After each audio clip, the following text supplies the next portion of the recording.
अल्हम्दुलिल्लाह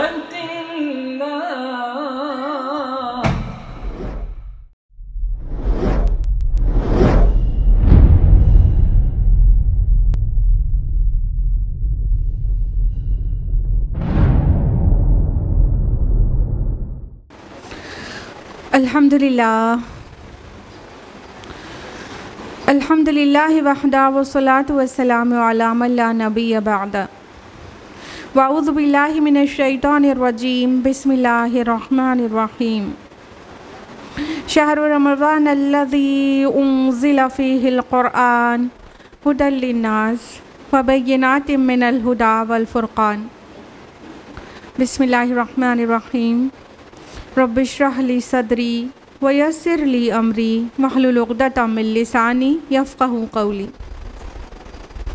मेरे अज़ीज़ सामियान, दर्स कुरान मजीद में आप सबका तहे दिल से खैर मक़दम है। अस्सलामु अलैकुम व रहमतुल्लाहि व बरकातुहू। अल्लाह रब्बुल आलमीन की ज़ात बाबरकत से उम्मीद है कि आप सब खैर आफ़ियत होंगी। अल्हम्दुलिल्लाह, अल्लाह ताला आपको मज़ीद आफ़ियत नसीब करे, आप पर रहमत नाजिल करे, आप पर मग़फ़िरत नाजिल करे और दुनिया और आखिरत दोनों में आपको कामयाबी और कामरानी अता करे, आमीन। दर्स कुरान मजीद में मेरे साथ कौन सी सूरह चल रही है या मुकम्मल हो गई है? जी हाँ, सूरह अनकबूत मुकम्मल हो गई है। तो आज हम लोगों को कौन सी सूरह स्टार्ट करना चाहिए? सूरह रूम। तो आज हम लोग स्टार्ट करेंगे सूरह रूम दर्स कुरान मजीद में। और सूरह रूम मुसहफ़ में 30 नंबर की सूरह है और इसमें 6 रुकू और 60 आयात हैं। ये एक मक्की सूरह है और नाम की जहाँ तक बात है, इसका जो नाम है वो माखूज़ आयत नंबर 2 से ग़ुलिबत रूम से। और इसके ज़माने नुज़ूल की जहाँ तक बात है तो वो तहक़ीक़ के साथ कहा जा सकता है कि ये 6 नबवी में नाजिल हुई सूरह है। यानी इसमें एक तारीख़ी वाक़या है जो जल्द आपको बताएंगे। तो वो वाक़या जब पेश आया है तो नबी सल्लल्लाहु अलैहि वसल्लम की नबूवत के 5 साल गुज़र चुके थे और हम लोग बहुत ही सेहत के साथ कह सकते हैं कि 615 में चूँकि ये वाक़या पेश आया था तारीख़ी, तो इसलिए ये 6 नबवी में नाजिल हुई सूरह है। यानी नबी सल्लल्लाहु अलैहि वसल्लम की बिआसत किस ईस्वी में हुई थी? 610 में, ठीक है। तो 615 छठा साल हुआ ना। तो ये सूरह छठे साल नबूवत के उस टाइम पर नाजिल हुई है। मक्की सूरह है। मौजू और मज़मून के लिहाज से पिछली सूरह जो आप तफसील से सुन चुके हैं वो बिल्कुल दोनों एक ही मज़मून की सूरह है। यानी वहाँ पर जिस तरह से रिसालत और आखिरत की अहमियत बताई गई और उसकी के ऊपर बहुत सारी दलीलें दी गई और जो मसाइब हैं और जो आजमाइशें हैं उसकी हकीकतें बताई गई और मुसलमानों को काफ़ी तशफ़ी और तसल्ली दी गई इस बारे में कि अंजाम कार उन्हीं का अच्छा होने वाला है। तो एक्चुअली ये सूरह भी उसी मज़मून पर ही है लेकिन इसका अंदाज़ मुख्तलिफ है। मौजू एक है, ख़िताब का अंदाज़ मुख्तलिफ है। तो ये सूरह भी आखिरत के दलाइल पेश करेगी और रसूलुल्लाह सल्लल्लाहु अलैहि वसल्लम की बिआसत की हक़ानियत पेश करेगी, लेकिन अंदाज़ इतना ही मुख्तलिफ है कि अभी आप सुनेंगे तो महसूस करेंगे। और हाँ, ये सूरह इसको पिछली सूरह अनकबूत का सीक्वल कह सकते हैं, उसका मुसन्ना कह सकते हैं कि ये दोनों सूरह लगातार पढ़ो तो बात मुकम्मल हो जाती है। जो बात दूसरे अंदाज़ में सूरह अनकबूत में जिसका जवाब दिया गया, दूसरे अंदाज़ में इस सूरह में, सूरह रूम में जवाब दिया जाएगा। और बहुत प्यारी सूरह है, 60 आयत पर सिर्फ मुश्तमिल है और बहुत ही प्यारी सूरह है। लोगों को ऐसा लगेगा बहुत आसान है, लेकिन इसमें सोचने और गौर व फिक्र करने की बहुत सारी आयत हैं, इसलिए ये इतनी भी आसान नहीं है। जब उसे समझेंगे तो अच्छी तरह से समझ में आएगा। सूरह अनकबूत और सूरह रूम की मुशाबहत एक ये भी है कि दोनों की जो शुरुआत है, पहली आयत वो कॉमन है, अलिफ लाम मीम, हुरूफ मुक़त्तआत और सेम हुरूफ मुक़त्तआत। तो अब इतनी तमहीद के बाद शुरू करते हैं, फिर इंशाअल्लाह जो तारीख़ी वाक़या है वो आगे बताते हैं। So let's start. औज़ु बिल्लाहि मिनश शैतानिर रजीम, बिस्मिल्लाहिर रहमानिर रहीम। अलिफ लाम मीम, अलिफ लाम मीम ये हुरूफ मुक़त्तात में से है और बहुत सारी कुरान की सूरा यहाँ से शुरू होती है। पिछली सूरा एग्जैक्ट इसी हर्फ से, हुरूफ से शुरू होती है, इन्हीं 3 से। सूरा बकरा भी इससे शुरू होती है, सबको मालूम ही है। और इसके हकीकी माना अल्लाह सुब्हान ताला के अलावा किसी को भी नहीं पता है। लेकिन एक बात की तहक़ीक़ बहुत लोगों की है, मेरी ख़ुद की भी है, मेरी पर्सनल तहक़ीक़ भी है इस बारे में कि हमने पूरे कुरान के हुरूफ मुक़त्तात लिख के उसका तज्ज़िया किया हुआ है कि कहाँ कहाँ पे ये आ रहा है, फिर वो सूरा मज़मून क्या है और उसके फ़ौरन बाद कौन सी आयत है वग़ैरह। तो पाया इसमें ये कि जहाँ पर भी हुरूफ मुक़त्तात आते हैं वो सूरा कहीं ना कहीं किताब की बात करती है, या तो लफ्ज़ किताब उसके फ़ौरन बाद आने वाला है, या तो किताबुल्लाह का कोई अहम डिस्कशन है, और या तो कुरान लफ्ज़ बहुत ज़्यादा बार उस सूरा में रिपीट हुआ है, या ऐसा भी मिला है। और इस सूरा को आप देखेंगे कि ना किताब और ना कुरान कहीं पे आगे का सामने नहीं आ रहा है। लेकिन चूँकि किताबुल्लाह को मोजिज़े के तौर पर पेश किया गया है, इसलिए इस सूरा में एक दूसरा ही मोजज़ा पेश किया जाएगा, तारीख़ी मोजज़ा पेश किया जाएगा इसमें कि ये अल्लाह ही की किताब हो सकती है, अल्लाह ही की तरफ से वही के ज़रिए यह नाजिल हुई हो सकती है। क्योंकि जो बात पेशन गोई की जा रही है, जो फ्यूचर के बारे में बताया जा रहा है, वो कोई बता ही नहीं सकता था। वो हालात ऐसे थे नहीं कि कोई प्रेडिक्ट कर सकता। लिहाजा किताबुल्लाह को जहाँ कहीं मोजज़े के तौर पर पेश किया गया, वहाँ पे हुरूफ मुक़त्तात है, और इस सूरा में दूसरा ही मोजज़ा है और वो भी किताब में ही नाजिल हुआ है ना। ऑफ कोर्स ये तारीख़ी मोजज़ा, हिस्ट्री के से एक अल्लाह ताला ने मोजज़ा पेश किया है, तो इसलिए ये सूरा भी हुरूफ मुक़त्तात से शुरू हो रही है। बाकी जो हकीकी माना और मफ़ाहिम अल्लाह सुब्हानहू व तआला के अलावा कौन जान सकता है। आयत नंबर 2 और 3 है, ग़ुलिबतिर रूम, रूमी मग़लूब हो गए, फ़ी अदनल अर्द वहुम मिन बअदि ग़ल्बिहिम सयग़लिबून, करीब की सरज़मीन में, और वो अपनी इस मग़लूबियत के बाद अनक़रीब ग़ालिब आ जाएंगे। अब वो मौका है कि वो तारीख़ी वाक़या आपको ज़रूर बता दिया जाए। कहा जा रहा है रूमी मग़लूब हो गए करीब की सरज़मीन में, और अनक़रीब वो फिर से ग़ालिब हो जाएंगे मग़लूब हो जाने के बाद। देखिए, जब नबी सल्लल्लाहु अलैहि वसल्लम की बिआसत हुई तो उस वक्त पूरी दुनिया में 2 सल्तनतें थीं, 2 सुप्रीम पावर्स, 2 सुपर पावर्स थी। कौन कौन सी आप बताएं? सल्तनत रोमा और सल्तनत ईरान। ठीक है, रोमन और पर्शियन एम्पायर्स, ये 2 सल्तनतें थीं जो दुनिया की सबसे बड़ी ताकतें थीं उस दौर में। नबी सल्लल्लाहु अलैहि वसल्लम जब पैदा हुए तभी ये दोनों के वही सीसॉ कंडीशन में थी, और जब आपकी बेइज्जत हुई तो भी वो सीसॉ कंडीशन में थी। सीसॉ क्यों बोल रहे हैं? कभी रोमन्स बहुत बड़ा हमला पर्शियंस पे कर देते तो पर्शियन का काफ़ी हिस्से को वो अपनी सल्तनत में ले लेते और वहाँ पर उनको फतह नसीब हो जाती, और कभी इसका उल्टा कि यानी कभी पर्शियन एम्पायर कोई बड़ा रूलर रोमन के इलाक़ों में हमला कर देता तो फिर काफ़ी इलाक़े उनके कब्ज़े में आ जाते। ये कंडीशन चलती रहती थी। जब नबी सल्लल्लाहु अलैहि वसल्लम की बिआसत हुई तो उस वक्त जब 6 नबूवी का वक्त आया, जब इसकी सबसे अहम स्टोरी जहाँ से बिगिन होती है वो नबी सल्लल्लाहु अलैहि वसल्लम की बिआसत से कुछ साल पहले से शुरू होती है। यानी ये लड़ाई झगड़ा इन दोनों में चलता ही रहता था।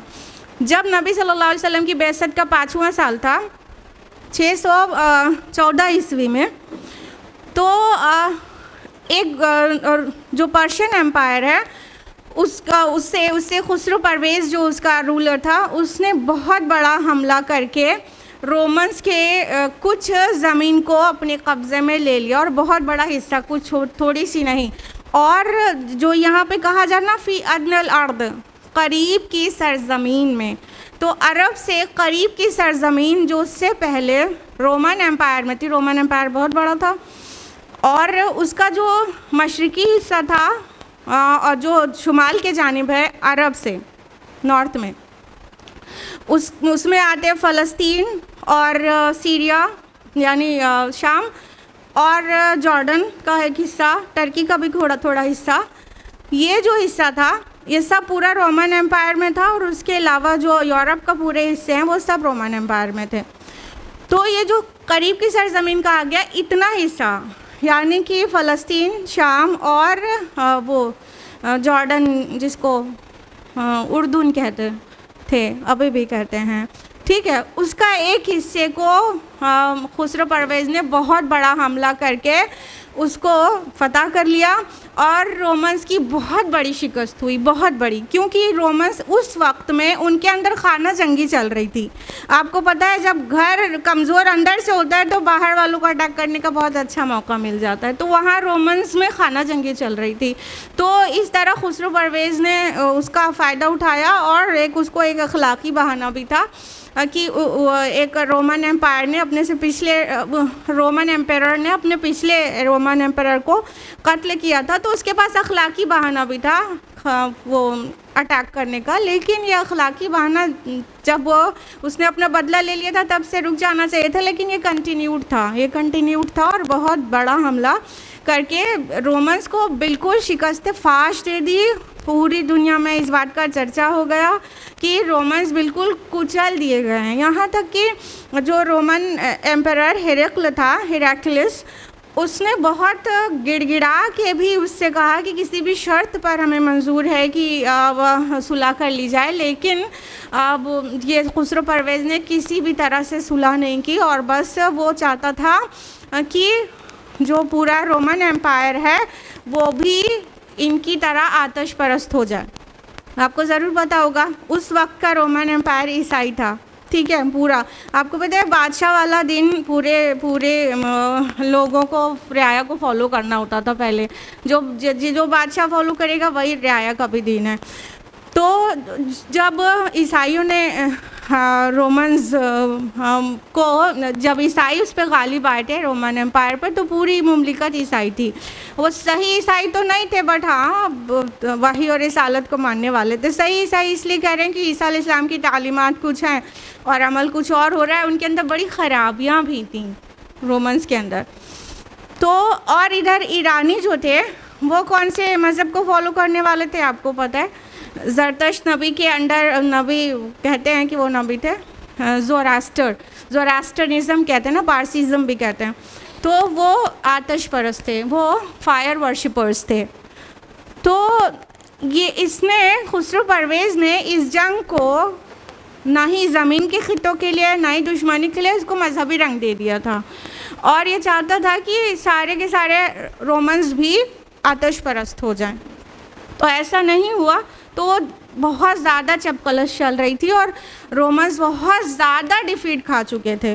तो इतनी बुरी कंडीशन में फिर ये बात तसव्वुर भी करना कि कुछ साल के बाद इसका उल्टा हो जाएगा और पर्शियन एम्पायर फिर इतना स्ट्रांग हो जाएगा और फिर से वो रोमन्स से अपना वो इलाका ले लेगा, ये कहना तो दूर, सोचना भी मुहाल था।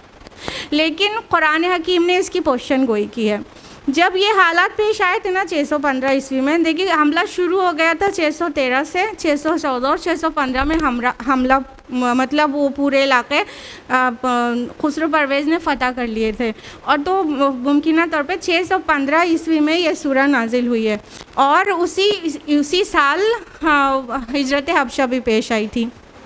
तो जो मुसलमान थे ना, उनकी दिली वो जो लगाव था उनकी जो मोहब्बतें और जो उनका फेवर था, वो जाहिर बात है कि ईसाइयों के साथ ज़्यादा होगा, क्योंकि वो ज़ाहिर वही और रसालत और तौहीद के मानने वाले लोग थे।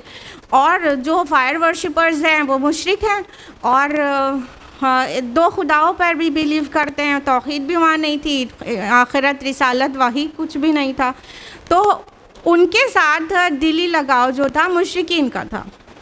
तो जब रोमन्स को शिकस्त हुई और पर्शियंस को फतह हुई, तो जो मुशरिकीन मक्का थे उनको बड़ा बढ़िया मौका मिल गया मुसलमानों का मजाक उड़ाने और 10 बातें सुनाने का। वो कहने लगे कि हाँ, ये तौहीद और रिसालत के मानने वाले ये मोटे भर मुसलमान जो थे उस वक्त, कि ये मानने वाले ये भी इनके दीन को भी हम मिटा देंगे। जिस तरह से रोमन्स को वो भी बड़ा वही और रिसालत और किताब के मानने वाले हैं, जिस तरह उनको शिकस्त दी गई है, हम भी इनको शिकस्त फाश देकर इनको दुनिया से मिटा देंगे। अगर यही इनका ही अक़ीदा सही होता, अब वो तो सब मुशरिक है, कि अगर इनका ही अक़ीदा सही होता तो क्यों कर रोमन्स इतनी बुरी शिकस्त से दो चार होते। ये सब कहकर मुसलमानों का मजाक उड़ा रहे थे और मुसलमानों को तकलीफ़ हो रही थी, क्योंकि जाहिर है कि वो ईसाई जो सल्तनत थी वो उसको हार का सामना करना पड़ा, बहुत कुचली हुई थी उस वक्त। यह हेराक्लियस बहुत टूटा हुआ था उस वक्त, और वो खुसरो परवेज़ का बड़ा कॉन्फिडेंस बढ़ा हुआ था। खुसरो परवेज़ ने जो ख़त लिखा है उसको पढ़ेंगे तो पता चलेगा कि वो अपने को खुदाई बना के बैठ गया था कि मेरी खुदाई चल रही है। इस तरह का ख़त भेजकर वो अपनी फायर वर्शिप की उसने वो दावत दी थी कि तुम सब के सब जो है हमारे दीन में आ जाओ, तभी कोई मसले का हल है। तो इस तरह वहाँ पे जो मक्का में जो कशमकश शुरू हो गई थी वो ये कि मुसलमानों का मजाक उड़ाया जा रहा था और उन्हें सुनाया जा रहा था ये जो रोमन्स की शिकस्त हुई थी उसके मुतालिक। तो अल्लाह सुब्हानहू व तआला ने ये सूरा नाजिल की और ऐसी साफ़ पेशन गोई की जो सिर्फ 9 साल के बाद पूरी हो गई। तो बड़े बड़े चेंजेस होते हैं ना, वो एक डिकेड में नहीं हो जाते हैं ना, सदियां लग जाती हैं। जो रेवोल्यूशंस हैं वो सदियों में आते हैं, और कुछ साल के बाद कोई ऐसी चीज़ हो जाएगी उसको इंसान तसव्वुर भी नहीं कर सकता है। लेकिन अल्लाह ताला तो पूरी कायनात का खालिक है, वो सारी ताकतों का, जो अपने को ताकत समझते हैं उनका भी खालिक है। वो खूब अच्छी तरह जानता है जो कुछ हुआ है और ये भी जानता है जो कुछ होना है, तो और अल्लाह की मर्ज़ी से ही हो रहा है। तो अल्लाह सुब्हान तआला ने ये सूरा नाजिल करके मुसलमानों को तसल्ली दी और उनकी ज़ुबानें बंद की हैं। अब सुनिए, अब ज़्यादा समझ में आएगा कि रूमें मग़लूब हो गए करीब की सरज़मीन में। ये करीब की सरज़मीन समझ गए ना, कि शाम, फ़लस्तीन और उर्दून, और वो अपनी इस मग़लूबियत के बाद अनक़रीब गालिब आ जाएंगे। जो कॉन्फिडेंस है ना इस सूरा में, कि जो जिस तरह से ज़ोरदार तरीक़े से बात कही जा रही, कोई इंसान कह ही नहीं सकता, क्योंकि इंसान फ्यूचर नहीं जानता है। तो जो फ्यूचर ना जाने वो ये बात कह ही नहीं सकता, वो हालात बिल्कुल बता ही नहीं रहते कि ऐसा कुछ भी होगा। लेकिन कहा गया आयत नंबर 4 में, सुनिए, फ़ी बित्सिनीन, चंद सालों में, लिल्लाहिल अम्रु मिन क़ब्ल व मिन बाद, अल्लाह ही का इख्तियार है पहले भी और बाद में भी। व यौमइज़िन यफ़रहुल मुमिनून, और उस दिन अहले ईमान खुशियाँ मना रहे होंगे। अब जो ये बात कहा गया फ़ी बित्सिनीन, चंद सालों में, बिद्र का लफ्ज़ अरबी ज़ुबान में लेस दैन 10 के लिए आता है, छोटे नंबर्स के लिए आता है, जो लेस दैन 10 हो, 10 से कम की गिनती के लिए आता है। तो ये बहुत वाज़ेह है कि कुरान कह रहा है कि 10 साल के अंदर अंदर ये फिर से रोमन्स गालिब आ जाएंगे और पर्शियंस को शिकस्त हो जाएगी। और अल्लाह सुब्हान तआला ने वाज़ेह कहा कि अल्लाह ही का इख्तियार पहले भी था और अभी भी। कहने का मतलब ये जो शिकस्त हुई है रोमन्स की, वो अल्लाह की मर्ज़ी के ख़िलाफ़ नहीं हो गया, अल्लाह के हाथ से कुछ छूट नहीं गया था, वो भी अल्लाह ही की मर्ज़ी से हुई है। अभी हमने आपको बताया रोमन्स भी बहुत सारी अखलाकी और अकायद की ख़राबी में लग चुके थे और जालिम हो गए थे, उनके आपस में कानून जंगी चल रही थी, एक दूसरे को कत्ल कर रहे थे, उनके बादशाह के पूरी फैमिली को कत्ल कर दिया और सरेआम लटका दिया, बड़ा बड़ा जुल्म चल रहा था उनके यहाँ। तो अल्लाह ताला ने एक तमाचा उनके ऊपर भी दिया था, चाहे कि वो बज़ाहिर ईसाइयत को मानने वाले थे। और फरमाया उसके बाद भी अल्लाह ही का अम्र है, अल्लाह ही का हुक्म चलेगा। यानी जब ये रोमन्स फिर से गालिब आएंगे और ये पर्शियन मग़लूब होंगे तो भी अल्लाह ही की मर्ज़ी होगी। ये अलल टप नहीं है कि चीज़ें हो रही हैं बस, नहीं, अल्लाह के करने से हो रही हैं और अल्लाह वेल प्लान्ड चीज़ें कर रहा है। रेवोल्यूशन अल्लाह ताला की मर्ज़ी से आते हैं ना कि अपने आप आते हैं। तो ये वाज़े किया, और चंद सालों में कहना कितनी बड़ी और ज़ोरदार बात है। इसकी वजह से मुशरिकीन ने एक दूसरा ही तमाशा शुरू किया कि अब इस बात का भी, हाँ मतलब ये पेशगोई की गई है, उसका भी मजाक उड़ाना शुरू किया। और उबई बिन खल्फ एक बहुत बड़ा कट्टा मुशरिक था ना, आपको पता है, बहुत ही रजील किस्म का इंसान था।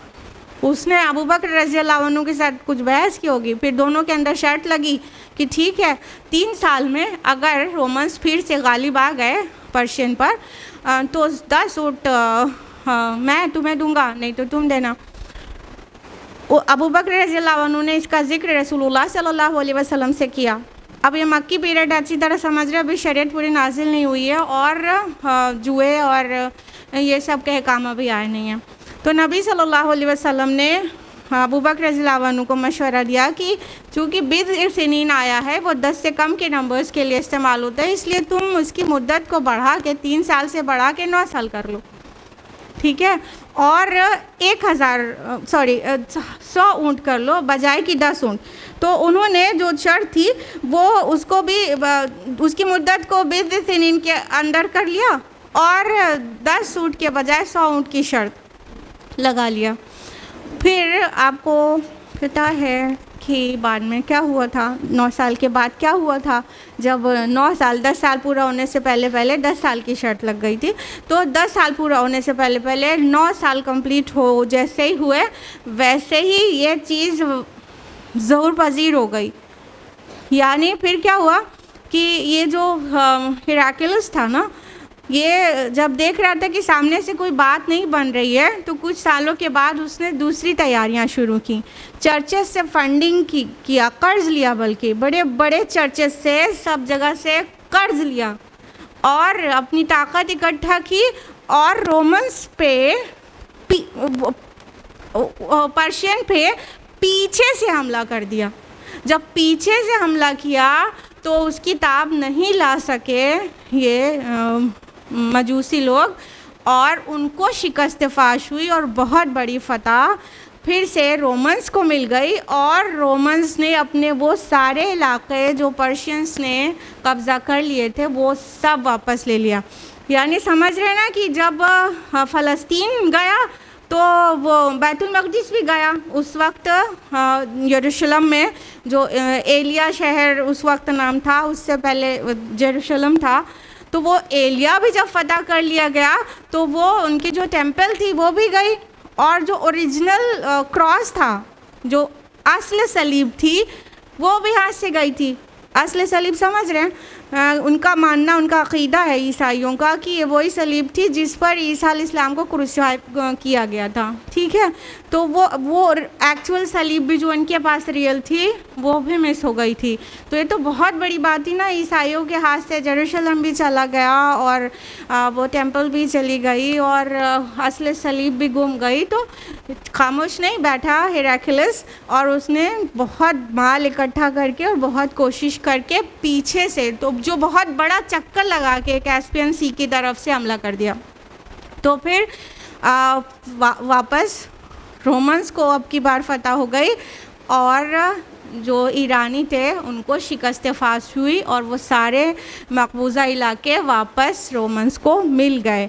तो हाँ, और लेकिन ये जिस साल हुआ तब तक मुसलमानों को मदीना में हिजरत हो चुकी थी और जिस साल ये चीज़ हो रही है 9 साल के बाद, उस साल 624 में, उस साल मुसलमानों को बद्र की अज़ीम फ़तह नसीब हुई थी। अब इस आयत के टुकड़े को सुनिए, यौमइज़ यफ़रहुल मुमिनून, उस दिन अहले ईमान खुशियाँ मना रहे होंगे। तो ना सिर्फ उनको ये खुशी थी कि उनके अहले किताब भाई वापस जीत गए हैं, बल्कि उनको असल खुशी तो इस बात की थी कि मुशरिकीन से जो पहली जंग हुई है बद्र के मकाम पर, उस पे अल्लाह ताला ने फ़तह अज़ीम नसीब किया है। तो मोमिनीन अपने अंदर भी उस सरज़मीन में भी बहुत खुशियाँ मना रहे थे। आयत नंबर 5, बिनस्रिल्लाह यंसुरु मन यशा व हुवल अज़ीज़ुर रहीम, अल्लाह की मदद से वो मदद करता है जिसकी चाहता है और वो ज़बरदस्त और बहुत रहम करने वाला है। यानी कि जो मोमिनीन को खुशियाँ नसीब हुई वो अल्लाह की मदद से थी। यानी जब बात कंटिन्यू हुई तो वाज़े हो गया कि सिर्फ इनको उतनी ही सी खुशी नहीं मिलेगी कि रोमन्स को फ़तह मिल गई, इनको तो अपनी खुद की फ़तह की, इस्लाम की फ़तह की खुशी मिलेगी अल्लाह की मदद से। और जाहिर बात है कि अल्लाह ताला मदद नहीं करे तो कोई कुछ भी नहीं कर सकता। 313 के सारो सामानी की हालत में 1000 के लश्कर के साथ लड़ने पहुंच गए और उसके बाद भी फ़तह मुबीन अल्लाह ताला ने नसीब किया, यौमुल फ़ुरक़ान बन गया वो दिन ना। तो अल्लाह की मदद से ही है। अल्लाह ताला फरमाते हैं कि वो जिसकी चाहता है मदद करता है और मदद उसकी हमेशा मशरूत है। शर्त यह है ईमान हो दिल में और मेथोडोलॉजी किताबुल्लाह से अख़ज़ करें और रसूलुल्लाह से अख़ज़ करें। अल्लाह का वादा है कि उसकी मदद करेगा, फिर अल्लाह ताला अपने वादे के ख़िलाफ़ नहीं करता, अल्लाह ताला ज़रूर मदद करेगा। और फरमाया वहुवल अज़ीज़ुर रहीम, और वो अज़ीज़ है ज़बरदस्त, the absolute authority, he is able to do whatever he want, whatever ना। तो अल्लाह ताला अल अज़ीज़ है, जो चाहे वो कर सकता है, लेकिन और रहीम भी है, करता वही है जो रहमत और हिकमत पर मबनी चीज़ होती है। तो अल्लाह ताला की मर्ज़ी से ही हो रहा है सारे चीज़, लेकिन उसकी हिकमत रहमत उसके अंदर पिन्हा है। ये नहीं कि अल्लाह ताला माज़अल्लाह की ऐसे कैलेंडर की तरह है कि दो कौमों को लड़वा के और दोनों के कुछ तो खून का तमाशा देखे, माज़अल्लाह अस्तग़फ़िरुल्लाह। नहीं, अल्लाह ताला हर चीज़ अपनी हिकमत से करता है, ज़बरदस्त, और सब पे पावर होने के बावजूद भी करता सिर्फ वही है जो रहमत और हिकमत का तकाज़ा होता है। वादल्लाह ला युख़्लिफ़ुल्लाहु वअदहु वलाकिन्न अक्सरन्नास ला यअलमून। ये अल्लाह का वादा है, अल्लाह अपने वादे के ख़िलाफ़ नहीं करता, लेकिन अक्सर लोग इल्म नहीं रखते। यानी ये जो मदद आने का वादा था अल्लाह ताला का, तो बद्र में फ़तह मिली अल्लाह के पहले से किए हुए प्रॉमिस पर। अल्लाह ताला अपने वादे का ख़िलाफ़ नहीं करता, ये ताकीद है वादल्लाही, अल्लाह का वादा। ज़रा सोचिए, अल्लाह ताला अपने वादे का ख़िलाफ़ करेगा और अल्लाह ताला अपने वादे के ख़िलाफ़ नहीं करता, ये मज़ीद ताकीद आ गई कि वो वादे के ख़िलाफ़ नहीं करता। वो हमारे और आपकी तरह नहीं है कि हमने कह दिया ठीक है परसों शाम को 5 बजे मिलेंगे और परसों भी होता रहेगा और 5 भी बजता रहेगा। नहीं, हमारे और आपके वादे की तरह नहीं है। अल्लाह ताला वादे के ख़िलाफ़ नहीं करता, लेकिन अक्सर लोग जानते नहीं हैं। यानी थोड़ा गौर करेंगे तो सभी समझ में आएगा, किताबुल्लाह को पढ़ेंगे समझेंगे तो सब समझ में आएगा कि अल्लाह ताला की ज़ात और सिफ़ात एक्चुअली क्या है। पूरा समझ में तो आने से रहा, कभी भी ज़िंदगी ख़त्म हो जाएगी, नहीं समझ में आएगा। जो भी थोड़ा बहुत हम अल्लाह की मारिफत हासिल कर पाएंगे तो अच्छी तरह से ये बात समझ में आ जाएगी कि अल्लाह वादा किस तरह पूरा करता है और अल्लाह की मदद किन के साथ होती है और किसके साथ अल्लाह की मदद नहीं होती है। यूजुअली हम असबाब पे भरोसा करते हैं, लेकिन असबाब साथ नहीं देते। जब अल्लाह की मदद साथ होती है तभी कामयाब होते हैं, चाहे कोई सा भी काम हो। और अल्लाह की मदद सच्चों के साथ होती है, अहले ईमान के साथ, पुख्ता ईमान वालों के साथ, सहाबा जैसा ईमान वालों के साथ होती है। यअलमून ज़ाहिरम मिनल हयाति दुनिया, ये लोग दुनिया की ज़िंदगी के भी सिर्फ ज़ाहिर को ही जानते हैं। वहुम अनिल आखिरति हुम गाफिलून, और वह आखिरत से बिल्कुल ही गाफिल हैं। अब देखिए इससे जो टीचिंग मिली, यानी ये जो तारीख़ी वाक़या बयान किया गया है कुरान में, इसका निचोड़ क्या है, क्यों कर बयान किया गया है? क्योंकि इंसान ये जो सोचना ऐसे शुरू कर देता है ज़ाहिर को देख के, फ्यूचर के भी क़यास सारे ज़ाहिर पर ही रखता है, जो दिख रहा होता है उसके हिसाब से फ्यूचर को प्रेडिक्ट करता है। तो अल्लाह ताला वाज़े कर रहे हैं कि ये लोग तो दुनिया की ज़िंदगी के भी सिर्फ ज़ाहिर को ही देखते हैं, इनके अंदर इतनी बसीरत ही नहीं है कि ज़ाहिर के बजाय उसके बातिन में झांक सकें। जिसके दिल में ईमान होता है, तक़वा होता है और वो गुनाहों के रास्ते से बचता है, तो उसको अल्लाह ताला बसीरत नसीब करते हैं। उसे सामने की चीज़ के पीछे की चीज़ भी दिखने लगती है। उसको एक समझ में आने लगती है। लेकिन अगर इंसान मादा परस्त रहता है और गुनाहों के रास्ते पर चल पड़ता है तो बसीरत सल्ब कर ली जाती है।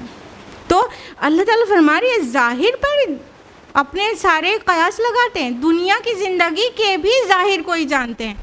देखिए ये दुनिया ही में तो होने जा रहा है ना, आगे की फतह इनके बजाय दूसरे को हो जाएगी ना, ये दुनिया ही में तो हुआ और बाद में ज़ाहिर भी हो गया। लेकिन वो जैसे दूरअंदेशी नहीं है उनके अंदर ना, फोरसाइटेडनेस नहीं है, वो सिर्फ इन आँखों से देख रहे हैं, साइट है उनके पास ना, लेकिन दूरअंदेशी नहीं है। दूरअंदेशी, कुछ लोग दूरअंदेश होते हैं, वो चीज़ों के आमाल और अखलाक इन सब के पैराए में समझते हुए 25-30 साल बाद क्या होने वाला है प्रेडिक्ट कर देते हैं और बिल्कुल ही सही हो जाता है ना। ये इसका ये मतलब नहीं होता वो फ्यूचर जानते हैं, उसका मतलब ये होता है उनको अल्लाह ने बसीरत दी है। तो जो मादा परस्त है, दुनिया परस्त है, रब और रसूल से बेजार है और सब अपनी ज़िंदगी को अपने ख्वाहिश नफ्स के मुताबिक जीना चाहता है, उससे बसीरत सल्ब कर ली जाती है। तो वो सिर्फ ज़ाहिर को ही देख पाता है, ज़ाहिर पे ही सारे फ़ैसले करता है और ज़िंदगी में हज़ारा बार बैठ के रोता है क्योंकि उस बातिन तक उसकी रसाई नहीं थी। तो आखिरत में भी उसका फिर यही अंजाम होने वाला है। आगे कहा और आखिरत से बिल्कुल गाफिल है, यानी कि वो जो मक्का वाले हैं वो शफाअत का जो फंडा गढ़ के बैठे थे, उसका मतलब आखिरत का कुछ ना कुछ तस्वुर तो था ना उनके पास, लेकिन वो सिर्फ दिखावटी था। आखिरत में वो अकाउंटेबल हैं, इस बात से वो बिल्कुल ही गाफिल थे। कहने का मतलब इसको यकीन नहीं करना चाहते थे। उनकी सारी लड़ाई झगड़ा बात इसी पे थी कि वो चाहते थे कि उनको आखिरत के ऊपर ईमान लाने के लिए ना कहा जाए, और अगर कहा जाएगा तो उनकी मनमानी रोकना होगा उन्हें। जिस तरह नफ्स से मुतासिर होकर ज़िंदगी गुजारे वो नहीं गुजार पाएंगे ना, ज़िम्मेदार हो जाना पड़ेगा। वही उनको सबसे ज़्यादा कड़वी गोली लगती थी। तो वो देखने वाला आखिरत का उनका अक़ीदा था। अब आज के मुसलमानों की देख लें तो शायद हमें यही कहना पड़ेगा कि आज मुसलमानों की मेजॉरिटी भी आखिरत पर ईमान नाम भर कर रखती है, क्योंकि अगर आखिरत पर ईमान सही वाला होता है तो इंसान अपने को अकाउंटेबल समझता है, हर अमल को फूक फूक के करता है। और अगर ऐसा नहीं है, वो गैर ज़िम्मेदारी से अमल कर रहा है, तो उसका मतलब उसका ईमान बिलाखिरा इतना लागर, इतना कमज़ोर है कि वो करीबुल मर गया या तो मर ही गया है। तो अल्लाह ताला फरमा रहे हैं इनका मसला यही है कि ये दुनिया की ज़िंदगी के ज़ाहिर को ही जानते हैं और आखिरत से बिल्कुल गाफिल हैं। तो जो इंसान दुनिया में ही आने वाले दिन की बसीरत उसके पास ना हो कि वो आने वाले दिन एक्चुअली क्या होगा वो देख पाए, तो वो आखिरत के बारे में क्या तसव्वुर कर पाएगा। और ईमान और ज़िम्मेदारी का एहसास जैसे ही जागेगा तो आखिरत को जैसे इन आँखों से देखेगा, इन आँखों से। आखिर तक़वा कैसे पैदा होता है? दिखती है उन्हें आखिरत की चीज़ें, अहले ईमान को, सच्चे ईमान वालों को दिखती है। इन आँखों से नहीं दिखती तो क्या हुआ, दिल की आँखों से दिखती है। तो पहले वो छोड़ना होगा, नफ्स परस्ती छोड़ना होगा, मादा परस्ती छोड़ना होगा, फिर ही आखिरत नज़र आने लग जाएगी। तो अल्लाह ताला ने कहा कि नहीं नहीं, ये तो बिल्कुल आखिरत से गाफिल है। तो इसका जो टीचिंग है वो ये कि ज़ाहिर पर अपने थॉट्स और अपने अमल और अपनी सोच और अपने नज़रिए की बुनियाद मत रखो। दिख कुछ रहा है मगर होने वाला कुछ और है, तुम्हें नहीं पता। अवलम यतफ़क्करू फ़ी अनफ़ुसिहिम, क्या ये लोग अपनी ज़ात में गौर नहीं करते? मा ख़लक़ल्लाहु समावाति वल अर्द मा बैनहुमा इल्ला बिल हक़्क़ि व अजलिम मुसम्मा, नहीं पैदा किया अल्लाह ने आसमानों और ज़मीन को और जो कुछ उन दोनों के माबैन है मगर हक़ के साथ और एक वक्त मुअय्यन तक के लिए। व इन्न कसीरम मिनन नास बिलिक़ाइ रब्बिहिम लकाफ़िरून, और यकीनन बहुत से लोग अपने रब की मुलाकात के मुनकिर हैं। अब बात डायरेक्टली उस बात आखिरत पर ईमान के ऊपर आ गई ना। अब कहा यह जा रहा है क्या ये अपने आप में गौर व फिक्र नहीं करते? अल्लाह ताला आखिरत के दलील देने के लिए अपने आप में गौर व फिक्र की दावत दे रहा है। इंसान अपने नफ्स पे गौर करें। देखिए, इंसान के लिए दुनिया की बेशुमार चीज़ें मुसख्खर कर दी गई हैं, उसकी सर्विस में दे दी गई हैं।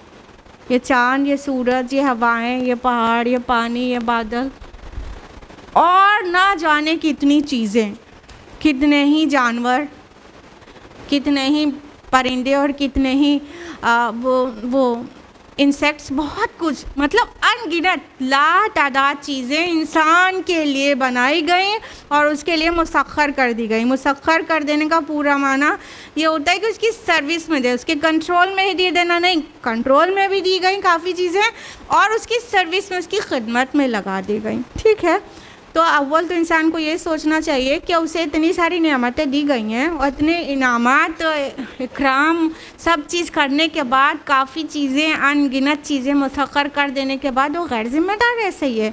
चाहे जितना चाहे अल्लाह की नेमतों से दोनों हाथ से फ़ायदा उठाए और फिर उससे पूछा नहीं जाएगा। दूसरी चीज़, इंसान के अंदर बदी और नेकी का शऊर रखा है और फ्री विल दी हुई है। इंसान को फ्री विल दी है कि हक पे चलना चाहे तो चले और अगर टेढ़े रास्ते पे जाना चाहे तो चले, उसको जब्र नहीं किया जाएगा, अल्लाह की तरफ से छोड़ा जाएगा। और दिल के अंदर, नफ्स के अंदर खैर और शर का शऊर भी दिया हुआ है और एथिक्स दी हुई है हमारी। ये एथिक्स कहाँ से पैदा हो गई? ये कुरानी तो नहीं है ना, ये अपने गौर व फिक्र से लेकर आए ना। आखिर फ़िलॉसफी की एक ब्रांच है एथिक्स, कहाँ से वो स्टडी करते हैं? क्या वो किताबुल्लाह से, कुरान, या इससे पहले कि आसमानी किताबों से लेकर आए? नहीं, अपने गौर व फिक्र से लेकर आए ना। अपने गौर व फिक्र से पहुँच गए ना कि इंसान के अंदर एक एथिकल सिस्टम है, इंसान एक खैर शर को पहचानता है और ये चीज़ खैर है और ये चीज़ शर है, वो सारी दुनिया उस पर इत्तेफाक करती है। सच बोलना अच्छा है, झूठ बोलना बुरा है, किसका इस पे इत्तेफाक नहीं है। तो एथिक्स भी है ना इंसान के अंदर।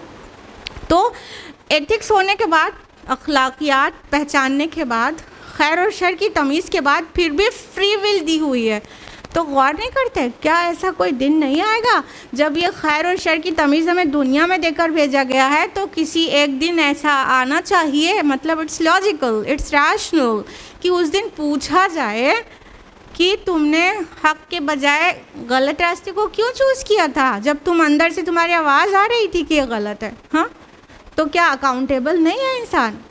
तो अपने आप में भी पॉन्डरिंग ईमान बिल आखिरत तक पहुँचा देती है। ठीक है, pondering in your own souls, it also leads to ईमान बिल आखिरा, आखिरत पर ईमान की तरफ अच्छी रहनुमाई कर देता है। मगर पॉन्डर करें तब ना, वरना तो आजकल का तो जैसे ही फ्री होते हैं इसको पॉन्डर करने लगते हैं, ये आपको अकेले नहीं रहने देता। अल्लाह वास्ते थोड़ा गौर व फिक्र करें अपने आप में भी और आफाक में भी, और हर वक्त फ्री होते ही इसको ना उठा लें। अल्लाह ताला से कुछ देर बातें करें, हर वक्त इसी से बातें नहीं करें ना। अल्लाह ताला बहुत एनकरेज करता है गौर व फिक्र करने को। बारहा कुरान मजीद में ये बातें आती रहती हैं, तफक्कुर तफक्कुर तफक्कुर। तो एक तो ये कहा गया अपने आप में गौर करें तो भी आखिरत का इनको दलील मिल जाएगी। दूसरी बात ये कहा कि क्या अल्लाह ताला ने आसमानों और ज़मीन को और जो कुछ उसके दरमियान में हक़ के साथ नहीं पैदा किया और वक्त मुअय्यन तक के लिए? तो यहाँ पर भी आखिरत की दलील है कि देखो ये सब अपने आप नहीं पैदा हो गया ना। कभी आप देखो कोई भी क्रिएटेड चीज़ है तो उसका एक क्रिएटर होता है ना। तो छोटी छोटी चीज़ का अगर क्रिएटर तुम मानोगे तभी वो चीज़ को की रियलिटी को तुम तस्लीम करोगे फ़िज़िक्स में। तो कैसे तुम्हारी फ़िज़िक्स पूरे मतलब कायनात का क्रिएटर नहीं मानती? ये बिल्कुल है ना कि अल्लाह ताला ने पैदा किया है, एक क्रिएटर है, हाँ, और हक़ के साथ पैदा किया है। यहाँ पर हक़ के साथ पैदा करना जो एक्चुअल माना दे रहा है, हक़ जब वर्ड आता है ना कुरान में बहुत सारे माना होते हैं, तफसील में जाने का तक कभी टाइम नहीं है। यहाँ पे हक़ वो माना दे रहा है कि बामकसद तरीक़े से पैदा किया, अबस नहीं पैदा किया, बेमकसद नहीं पैदा किया, मकसद के साथ पैदा किया है। तो ये जो पूरी कायनात की तख्लीक है ना, ये बामकसद है और दूसरी बात ये कही गई व अजल मुसम्मा, और एक मुकर्ररा वक्त तक के लिए। यानी कुरान कह रहा है कि ये कायनात ना अज़ल से थी ना अबद तक है, यानी ना हमेशा से थी और ना हमेशा रहेगी, एक वक्त में पैदा हुई है और एक वक्त तक के लिए पैदा हुई है। पहले जब साइंस एडवांस नहीं हुई थी तो मुफक्किरीन समझते थे हमेशा से ये कायनात चल रही है, हमेशा रहेगी, तो साइंस भी उसके पीछे हो लिए थी। लेकिन अब फिज़िक्स एडवांस हो रही है और कॉस्मोलॉजी एडवांस हो रही है, एस्ट्रोनॉमी एडवांस हो रही है, अब इन्होंने मान लिया है। आपको पता है सेकंड लॉ ऑफ थर्मोडायनेमिक्स के अकॉर्डिंग ये माना ही नहीं जा सकता कि हमेशा चलेगी। अब ये साइंस, बाकायदा साइंस इसको तस्लीम कर रही है कि ये एक दिन ख़त्म हो जाएगी, पेरिश हो जाएगी, और ये हमेशा तक के लिए नहीं रह सकती है कायनात। ठीक है, पूरा साइंटिफिक कैलकुलेशन से बता दिया गया है कि एक दिन आएगा जो ये सब ख़त्म हो जाएगा, उसी को हम मुसलमान क़यामत कहते हैं। क्या मसला है?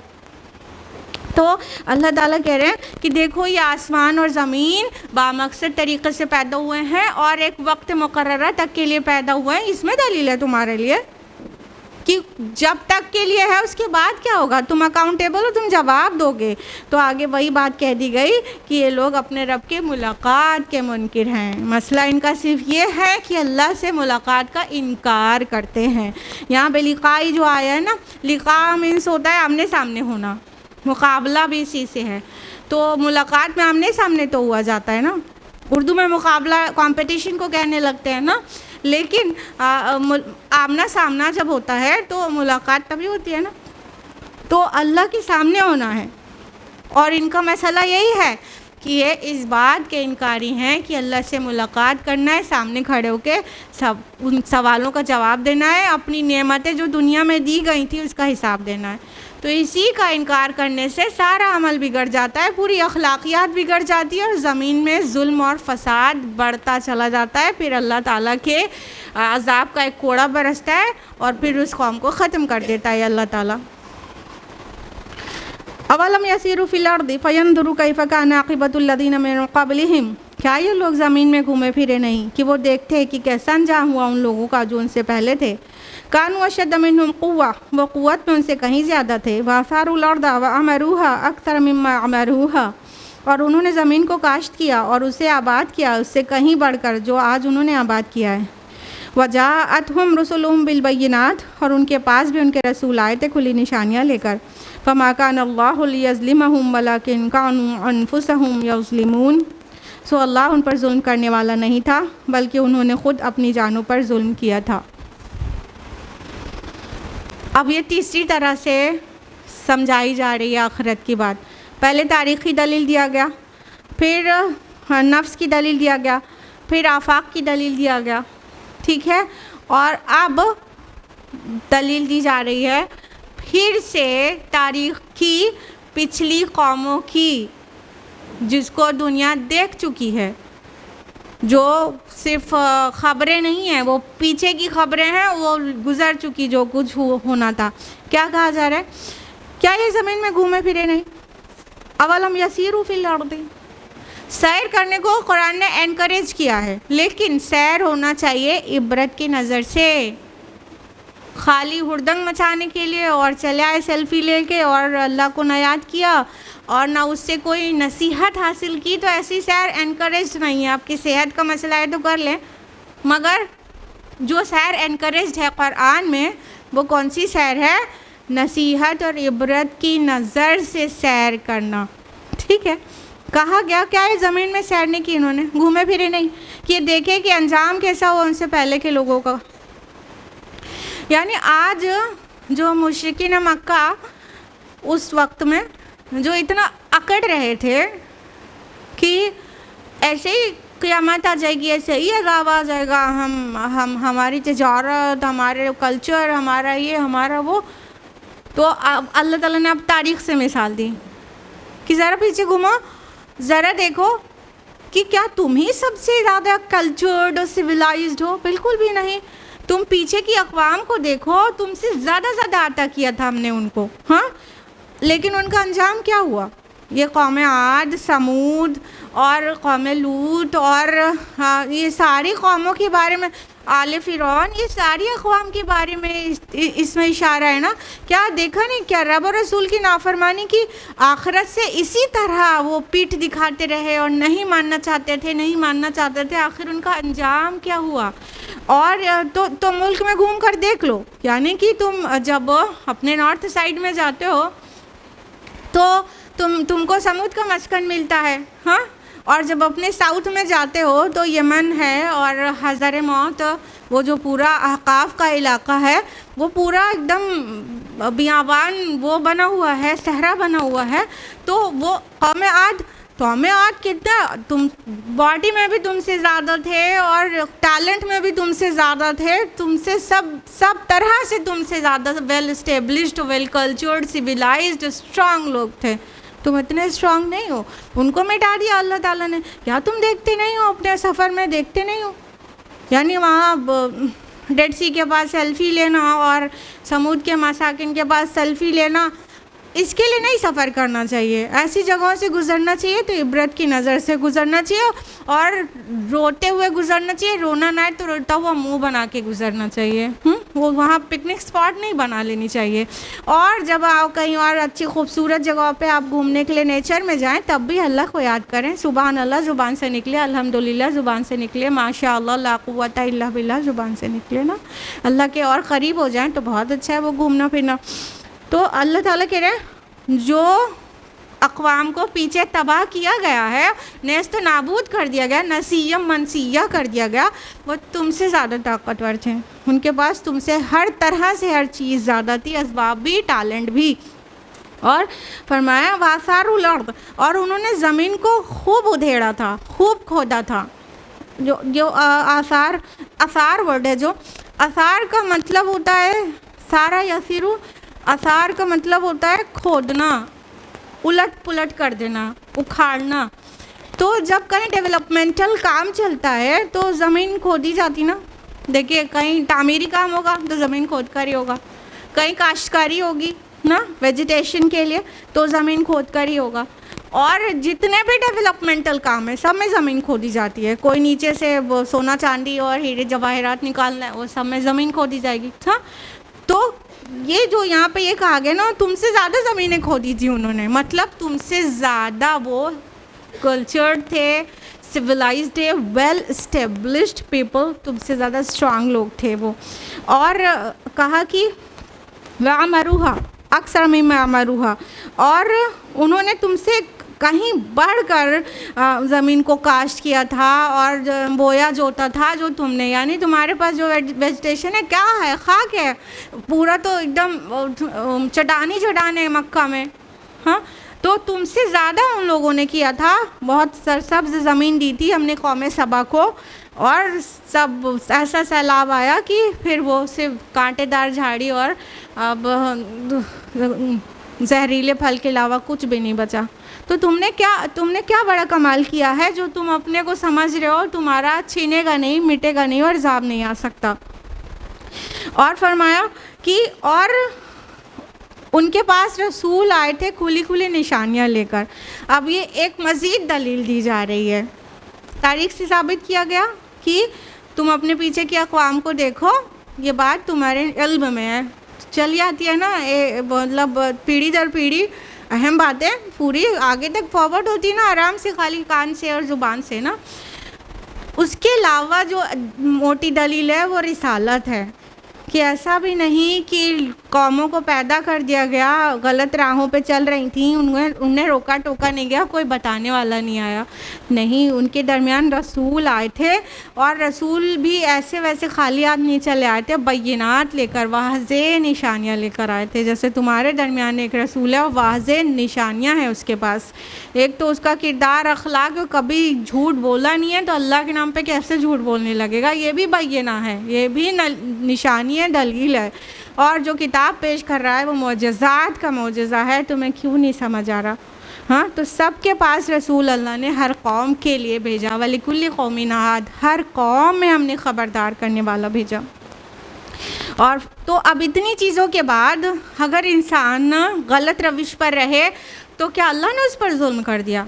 नहीं, वो अपने ऊपर आप जुल्म करते हैं। यानी सारी चीज़ें बताने के बाद, फिर आगाह करने के बाद, वार्निंग दे देने के बाद भी वो गलत ही रास्ते पर रहे इंसान, तो वो अपने ऊपर खुद जुल्म कर रहा है ना, अल्लाह थोड़ी जुल्म कर रहे हैं उसके ऊपर।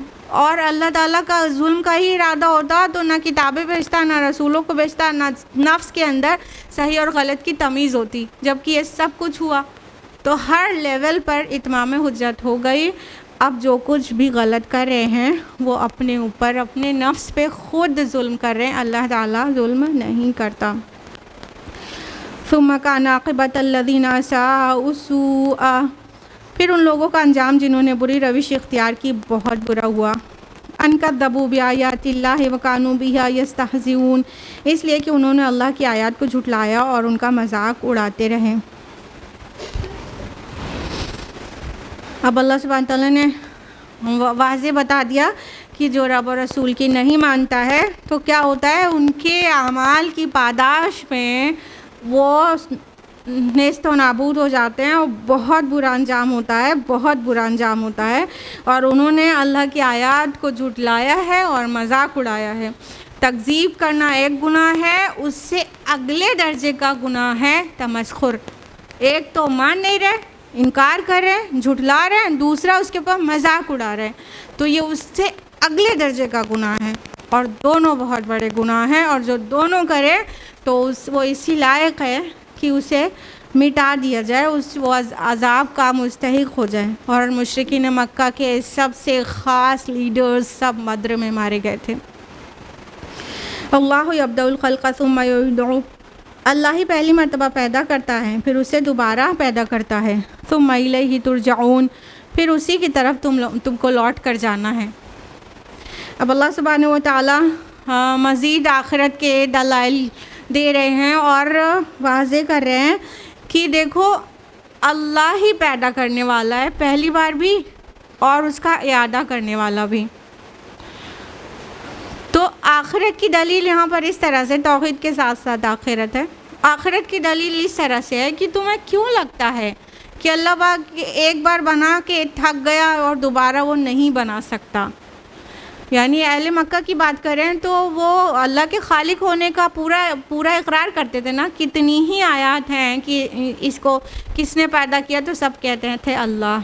तो अल्लाह के खालिक होने का जो इकरार करता हो उसके लिए क्यों मुश्किल हो रहा है कि वो ही अल्लाह दोबारा भी पैदा कर देगा मरने के बाद। क्योंकि पहली बार पैदा करना कंपैरेटिवली मुश्किल हो सकता है, उसका इआदा करना, उसको कॉपी करना बहुत आसान होता है। हालांकि ये समझाने के लिए है इंसानों को, वरना अल्लाह के लिए कुछ भी मुश्किल नहीं है, पहली बार भी पैदा करना मुश्किल नहीं है। और जो यहाँ पे कहा गया तुम युईदु, वो उसका इआदा करेगा, वो उसे दोबारा बना देगा, तुम्हारा रिजरेक्शन हो जाएगा। तो इसमें अपने आप ही एक दलील है कि जो पैदा कर रहा है वो इआदा करेगा, तो it's quite simple for him. पैदा करने वाला खालिक भी वही है, इआदा करने वाला भी वही है, तो अब शक करने की कोई गुंजाइश ही नहीं रह जाती। तो जब आउट ऑफ नथिंग कोई चीज़ अल्लाह पाक बना सकते हैं तो उसको एक बार पेरिश करके फिर उसी से दोबारा उसको ज़िंदा करने में क्यों कर मुश्किल होगी। तो समझाने के लिए है ये अंदाज़। और फरमाया फिर उसी की तरफ तुम्हें लौट कर जाना है। और तुम लौट कर भी किसकी तरफ जाओगे? अल्लाह की तरफ। इसलिए उसकी मानो, यानी ना मानने में नुकसान क्या है? लौट के वहीं जाना है तो करोगे क्या वहाँ जब अल्लाह के सामने खड़े होगे? शर्मिंदा होने के अलावा और सज़ा भुगतने के अलावा और होगा क्या? तख्लीक का यादा रेगुलर भी कह सकते हैं, क्योंकि यहाँ पे मुज़ारे इस्तेमाल हुआ है ना, युईदु यब्दउ ना, तो यहाँ मुज़ारे इस्तेमाल हुआ है। मुज़ारे प्रेजेंट के लिए भी होता है, फ्यूचर के लिए भी होता है। तो इआदा करेगा, दोबारा पैदा करेगा, वो आखिरत के लिए मान सकते हैं। और दोबारा पैदा करता है, दुनिया में हम शब रोज़ देखते रहते हैं। एक फसल कटती है वो दोबारा आती है ना, हाँ। एक जानवर मर के किनारे लगा, उसकी प्रोजेनी आगे चलती है ना। इंसान मर जाता है, उसके आगे की जो नस्ल है वो बाकी रहती है। दोबारा अल्लाह ताला पैदा करते हैं ना। हर एक स्पीशीज़ को तसलसल मिला हुआ है, तो वो दोबारा पैदा होते चले जाते हैं ना, तो ये तो हाँ वो मुजारे के जो प्रेजेंट में हो रहा है वो दोबारा पैदा करता है। इस तरह भी समझ सकते हैं कि वो हर एक स्पीशीज़ को अल्लाह दोबारा पैदा करता रहता है, तो दोबारा पैदा कर देगा तो आखिरत में पैदा कर देगा। वयौम तक़ूमुस्साअतु युब्लिसुल मुजरिमून, और जिस दिन क़ियामत कायम हो जाएगी तो मुजरिम उस दिन मायूस होकर रह जाएंगे। अब ये पूरा सीन स्केच कर दिया गया। मुजरिम कौन है? जो नफ्स परस्ती करना चाहता है, ज़िम्मेदार होकर ज़िंदगी नहीं गुजारना चाहता, वो मुजरिम है। ये नहीं कि खाली चोर डाकू और ज़ानी है मुजरिम है, नहीं। जो नफ्स परस्ती कर रहा है और आखिरत पर नहीं मान लेके आ रहा है वो सब मुजरिम है। मुजरिमों की हालत बयान की गई है कि वो बिल्कुल मायूस होकर रह जाएंगे। युबलिसु वर्ड आया ना, भला से युबलिसु का माना होता है मायूस। कौन सी मायूसी? जो स्पीचलेस होने से होती है, कि जब कोई भी रास्ता ना हो अपना कोई दलील ना हो पेश करने के लिए, कोई हमारे पास हुज्जत ना हो देने के लिए, एकदम इंसान गलत होके रह जाए और कुछ ना बोल पाए, जिसको स्पीचलेस बोलते हैं कि स्पीचलेस हो गए, तो वो शब्द रह जाने वाला इंसान, वो उसको भला सा वो एक्चुअल माना होता है कि कुछ कहने के ही कंडीशन में ना हो तो सिर्फ मायूसी ही तो रहेगी कि अब मायूस हो गया कि अपने मुतालिक कोई भी आर्ग्यूमेंट दे पाए। ऐसी कंडीशन को इब्लास कहते हैं, भला से युब्लिसु इब्लास। तो कहा मुजरिम मायूस होकर रह जाएंगे, यानी उनको अपने फेवर में कुछ भी पेश करने के लिए मिलेगा नहीं। तो जो शब्द हैरान होके एकदम उदास होके जो गम सवार होगा उसको स्केच किया गया है यहाँ पर।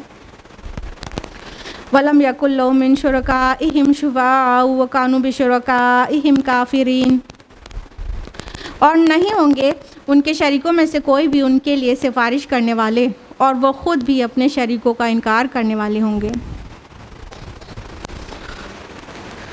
अब आखिरत में जो सीन होगा उन लोगों का जिन्होंने बहुत ही गलत अक़ीदे शफ़ाअत के गढ़ रखे थे, उनका क्या अंजाम होगा वो यहाँ पर बताया गया है कि उनके लिए कोई सिफारिश ही नहीं होगा, कोई सिफारिश करने वाला नहीं होगा। कितने तरह के लोग सिफारिशी बनाते हैं, किसको या तो नबी वली फरिश्ते के मुतालिक शफ़ाअत का फंडा गढ़े हुए हैं, या तो फिर नॉन लिविंग चीज़ों के मुतालिक, पेड़ है, पहाड़ है, फूल है, पत्ती है, बरगद है और पीपल है, पता नहीं क्या क्या, हाँ, या तो ये अल्लाह की क्रिएशन, या अपने ही हाथ के बनाए हुए पौधों और पत्थरों, उनको सिफारिशी, और जिन्नों को सिफारिशी समझते हैं। जिन कान में डाल देते ना कि हम बचा लेंगे तुमको, तुम इसी रविश पे रहो ना, तो वो जो जिन हो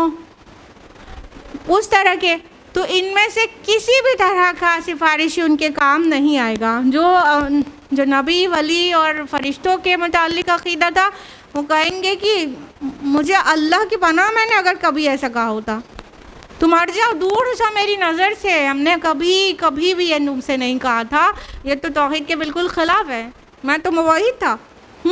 तो वो पीछे हट जाएंगे, और जो नॉन लिविंग और ये शैतान नॉन लिविंग होंगे वो तो सामने ही नहीं आएंगे, और जो शैतान होगा वो तो अपना भी उनके ऊपर डालने की कोशिश करेगा कि नहीं मेरी थोड़ी माना था, इन्होंने तो अपने नफ्स की माना था, तो इनका गुनाह मेरे ऊपर ना डाला जाए, बल्कि इनको किसी तरह मेरा ही गुनाह इनके ऊपर डाल सकते हो तो डाल के वो हट जाए, इतना बड़ा धोखेबाज है। तो वो उस दिन कह देगा ना शैतान कि मैंने तो तुम्हें सिर्फ बुलाया था, मानने और करने वाले तो तुम थे, आने वाले तो तुम थे। वो इस तरह से हाथ नचा के निकल जाएगा और वो इंसान शर्द रह जाएगा। तो कोई सिफारिश ही नहीं होगा, और खुद भी अपने शरीकों का इनकार करने वाले होंगे। यानी कि वो जो शुरका हैं वो उनकी हालत देख के वो अपने आप में इनकार साबित हो जाएगा, तो वहाँ कोई भी तरह से बचा नहीं पाएंगे अपने आप को। वयौम तक़ूमुस्साअतु यौमइज़िन यतफ़र्रक़ून, और जिस दिन क़ियामत कायम होगी उस दिन लोग अलग अलग हो जाएंगे, मुतफ़र्रिक़ हो जाएंगे। तो क़ियामत कायम होगी तो जो ग्रुप बंदी होगी वो दूसरी तरह होगी, दुनिया में दूसरी तरह से ज़ुबानों और रंगों और मुख्तलिफ़ सिटीज़नशिप से हम अलग अलग है ना अभी वहाँ पे। और जबकि ये सारे लोग में मोमिन भी है, काफिर भी, मुनाफिक भी, सब मिले हुए हैं। लेकिन क़यामत के दिन जब दर्जाबंदी होगी तो वो मुख्तलिफ होगी। ये इस तरह नहीं होगी कि इंडियंस यहाँ खड़े हैं, अमेरिकन्स यहाँ खड़े हैं, ऐसे नहीं होगी। मोमिन अलग होंगे, काफिर अलग होंगे ना।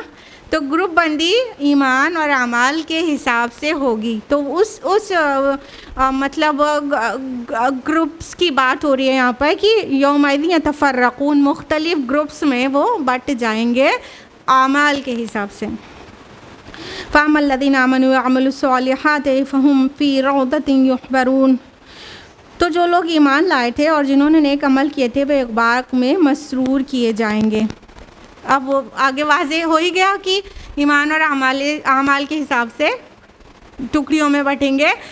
तो जो लोग ईमान लाए होंगे और नेक अमल भी किए होंगे उनके लिए कहा गया फ़हुम फ़ी रौदतिन युहबरून। युहबरून मीन्स होता है मतलब खबर जो वर्ड है तो उसका माना होता है खुश होना, मसरूर होना, सेलिब्रेट करना, दिखाना कि बहुत ज़्यादा खुश हैं, सेलिब्रेशन शो होना। तो अल्लाह ताला कहते हैं वो एक रौज़े में खुश हो रहे होंगे। अब यहाँ रौदतिन जो आया है, एक बाग, इसका क्या हिकमत है? क्या एक ही बाग में होंगे सब? नहीं, ये यहाँ जो तनवीन है रौदतिन, ये नकिरा में आई है ना, तो ये अरबी ज़ुबान का अंदाज़ है कि जब नकिरा आ जाता है तो वो अज़मत के लिए होता है, ख़ास कर देता है। तो यहाँ पे ये बताना मकसूद है कि वो एक बहुत स्पेशल बाग में होंगे। एक का मतलब स्पेशल, जैसे मम्मा बच्चे को कहती है बेटा तुम ये होमवर्क कर लो, मैं तुम्हें एक चीज़ दूँगी। तो एक चीज़ का मतलब ये नहीं होता कि सिर्फ एक चीज़, नंबर बताया जा रहा है, एक चीज़ नहीं, यहाँ पर स्पेशल चीज़ बताया जा रहा है। मैं बहुत स्पेशल चीज़ दूँगी, चाहे वो नंबर्स में 5 हो ना। एक चीज़ का मतलब वहाँ पे नंबर नहीं है, अहमियत है। तो इसी तरह यहाँ पे रौदतिन का जो नकिरा है, जो तनवीन लगी हुई है, ये शो कर रही है कि बहुत स्पेशल बाग में रखे जाएंगे जो ईमान वाले और आमाल सॉलिहात वाले होंगे। वअम्मल्लज़ीना कफ़रू वकज़्ज़बू बिआयातिना व लिक़ाइल आखिरति फ़उलाइका फ़िल अज़ाबि मुहज़रून। और वो लोग जिन्होंने कुफ्र किया था और हमारी आयत और आखिरत की मुलाकात को झुटलाया था वो अज़ाब में पकड़े हुए होंगे। तो जिन लोगों ने इनकार किया, कुफ्र किया और अल्लाह ताला की आयत को झुटलाया, उनको अज़ाब होगा और वो अज़ाब में पकड़े हुए आएंगे। अब देखिए पीछे वाली आयत में 2 चीज़ कही गई थी, ईमान भी हो और अमाल सालिहात भी हो, तब वो उनको खुशियाँ दी जाएंगी, ठीक है। और दूसरी वाले में कुफ्र ही कहा गया, बुरे अमाल का जिक्र नहीं आया, कुफ्र ही कहा गया। इससे क्या पता चला, जो कुफ्र है अपने आप में अजाब के लिए काफ़ी है। अमाल फिर जैसे भी हों, अच्छे बुरे, वो कोई अच्छे अमाल होना क्वालिफाई नहीं करेंगे और बुरा अमाल होना ज़रूरी नहीं है, खाली कुफ्र अजाब के लिए काफ़ी है। लेकिन ईमान के साथ आमाल सालिहात ज़रूरी है जन्नत की नेमतों को पाने के लिए। फसुब्हानल्लाहि हिना तुमसूना व हिना तुस्बिहून। तो तुम तस्बीह करो अल्लाह की जब तुम शाम करते हो और जब तुम सुबह करते हो। वलहुल हम्दु फिस समावाति वल अर्दि व अशिय्यन व हिना तुज़हिरून। और उसी के लिए हम्द है आसमानों में और ज़मीन में और रात को और जब तुम ज़ुहर करते हो। तो ये फसुब्हानल्लाहि आ रहा है ना, तो ये फ़ा जो है पस देन, ये देन किस बात का देन है कि ठीक है ये लोग तो नहीं मान रहे हैं, तुम मानते हो तो फिर अपने रब की तस्बीह करो। और ये फ़ा देन इस माना में भी है कि ये जो पीछे की सारी चीज़ें बयान की गई हैं, जब ये खालिक, मालिक, परवरदिगार सब अल्लाह है और आखिरत में हिसाब व किताब भी उसके ही हाथ है, तो फिर वो डिज़र्व करता है कि उसकी तस्बीह की जाए। देन सुबहान अल्लाह, अल्लाह की तस्बीह करो। देखिए हर तो सुबहान, तो ये फ़ेले अम्र बज़ाहिर सेग़े में नहीं है, लेकिन वो अम्र बन जाएगा, तस्बीह करो। एक्चुअली है बस तस्बीह है अल्लाह की ना, इसका तर्जुमा सही से करेंगे जो अल्फाज है उसके हिसाब से। लेकिन वो स्कॉलर्स सभी मुफस्सिरून के नज़दीक वो अब पहले अम्र बन के आएगा, बस तस्बीह करो अल्लाह की।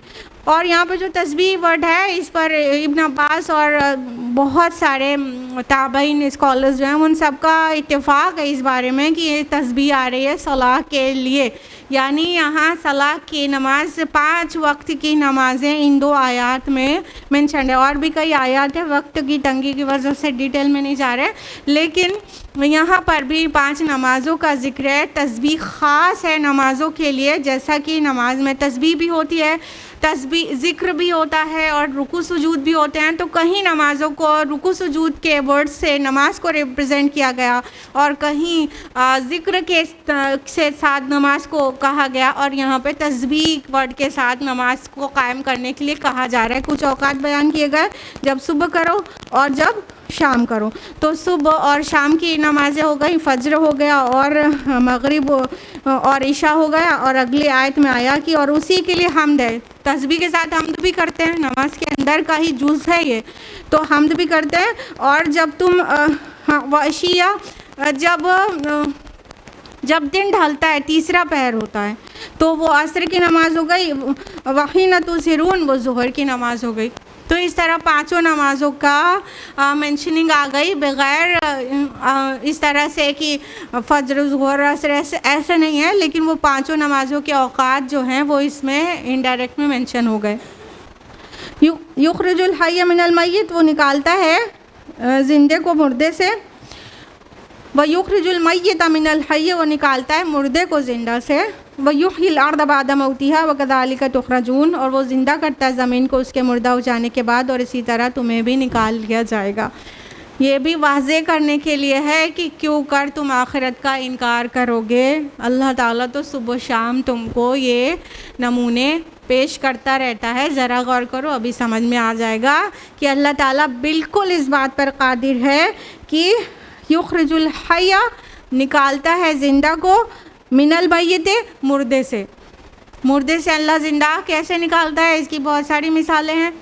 देखिए, जो सॉइल है, मिट्टी है, ठीक है, अल्लाह ताला ज़िंदे को मुर्दे से कैसे निकाल, जो सॉइल है वो मतलब मुर्दा है। अच्छा, लिविंग, नॉन लिविंग, डेड, इस तरह से साइंस क्लासीफाई करती है ना। अरबी ज़ुबान में सिर्फ लिविंग नॉन लिविंग 2 तरह से क्लासीफाई होता है। तो वो नॉन लिविंग से लिविंग कैसे, सॉइल है, वाटर है, बिल्कुल ये नॉन लिविंग है, और इससे जो पौधा है वो लिविंग है, वो निकलता है। हाँ, और हम अपनी बॉडी में खाते क्या हैं, जो चीज़ें हम खाते हैं वो एलिमेंट्स हैं एक्चुअली ना, हम बने भी एलिमेंट्स से हैं, फॉस्फोरस है और कैल्शियम है, पोटेशियम है, मैग्नीशियम है, ये सारे जो एलिमेंट्स हैं इन्हीं से मिलकर हम बने हैं। हाँ, और ये एलिमेंट्स नॉन लिविंग होते हैं और हम लिविंग हैं, और इसी से इंसान जो खाता है वो उससे यही एलिमेंट्स उसको मिलते हैं, और उससे नुत्फ़ा बनता है जो कि वो तसलसल लिविंग का चलता चला जाता है। तो नॉन लिविंग से लिविंग आपके सामने। और अल्लाह ताला निकालता है मुर्दे को ज़िंदे से, ज़िंदा से मुर्दा को कैसे निकालता है।